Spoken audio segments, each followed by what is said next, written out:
ഒരു ഗെയിം കളിച്ചുകൊണ്ടിരിക്കുമ്പോൾ മേശപ്പുറത്തിരിക്കുന്ന 2 ഗ്ലാസുകൾ ആൺകുട്ടിയുടെ ശ്രദ്ധയിൽപ്പെട്ടു. പെട്ടെന്നൊരു NPC പ്രത്യക്ഷപ്പെടുകയും അതിലൊരു ഗ്ലാസിൽ വിഷമുണ്ടെന്നും മറ്റേതിലില്ലെന്നും അവനോട് പറയുകയും അതിലൊന്ന് തിരഞ്ഞെടുക്കാൻ ആവശ്യപ്പെടുകയും ചെയ്തു. ആൺകുട്ടി ഇടത്തുഭാഗത്തെ ഗ്ലാസ് തിരഞ്ഞെടുത്ത് അതിലേക്ക് ഒരു എലിയെ ചാടിച്ചു. എന്നാൽ എലി ആ ദ്രാവകത്തിൽ തൊട്ട നിമിഷം തന്നെ ചത്തുപോയി. ഗെയിമിൽ തോറ്റതിൽ ആൺകുട്ടിക്ക് നിരാശ തോന്നിയെങ്കിലും അവന് ഇനി 2 ലൈഫുകൾ കൂടി ബാക്കിയുണ്ടായിരുന്നു. ഇത്തവണ അവൻ വലതുഭാഗത്തെ ഗ്ലാസിന് നേരെ എലിയെ കൊണ്ടുപോയി. എന്നാൽ അത് ഉള്ളിലേക്ക് ചാടിയ നിമിഷം ഇതേ കാര്യം തന്നെ വീണ്ടും സംഭവിച്ചു. ഇപ്പോൾ ആൺകുട്ടിക്ക് ദേഷ്യം വരാൻ തുടങ്ങി.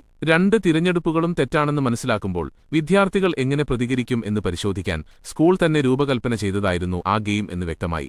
എന്നാൽ അവനിനി ഒരൊറ്റ ലൈഫ് മാത്രമേ ബാക്കിയുണ്ടായിരുന്നുള്ളൂ. അവനിനി എന്താണ് ചെയ്യാൻ പോകുന്നതെന്ന് കൂട്ടുകാരൻ ചോദിച്ചപ്പോൾ താൻ ഒന്നും തിരഞ്ഞെടുക്കാൻ പോകുന്നില്ലെന്നാണ് ആൺകുട്ടി പറഞ്ഞത്.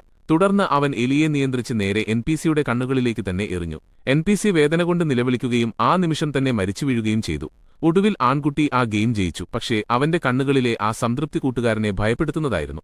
അതേസമയം അവൻ കളിക്കുന്നത് നോക്കിക്കൊണ്ടിരുന്ന ഇൻസ്ട്രക്ടർമാർക്ക് തങ്ങളുടെ അടുത്ത കാൻഡിഡേറ്റിനെ ലഭിച്ചുവെന്ന് മനസ്സിലായി.